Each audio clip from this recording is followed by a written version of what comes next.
Doctor Babasaheb आंबेडकरांचा विजय असो, छत्रपती शिवाजी महाराजांचा विजय असो, लोकशाहीर अण्णाभाऊ साठेंचा विजय असो।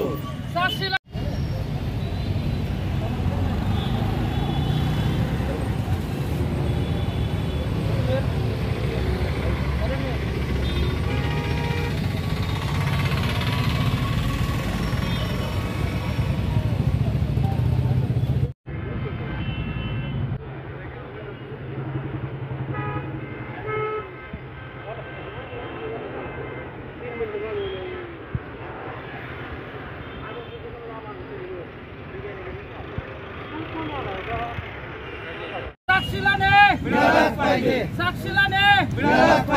आरोपीला फाशी झालीच पाहिजे, आरोपीला फाशी झालीच पाहिजे,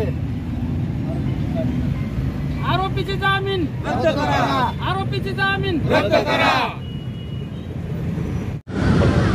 आज साक्षी संतोष कांबळे यांना न्याय देण्यासाठी पूर्ण आंबेडकरी चळवळीतील सर्व कार्यकर्ते एकत्र झालेले आहेत आणि साक्षी संतोष कांबळेचा जी आत्महत्या छेडछाडीला कंटाळून झालेली आहे तो आरोपी 8 दिवसात जामीन झाल्यामुळे आम्हाला अतिशय नाराजीची तीव्रपणे नाराजी व्यक्त केलेली आहे आणि आरोपीची बहीण ही सध्या फरार आहे। पोलीस प्रशासनाने कुठलीही बाजू आमची न ऐकता आमच्यावर आरेवऱ्याच्या भाषा करून जे आरोपी आहेत त्याच्या बाजूने बाजू मांडून त्याला जामीन मिळवून देण्यात आलेले आहेत। त्याच्यासाठी आम्ही आज पूर्ण आंबेडकरी चळवळीतील कार्यकर्ते धरणे आंदोलनासाठी बसलो आहोत।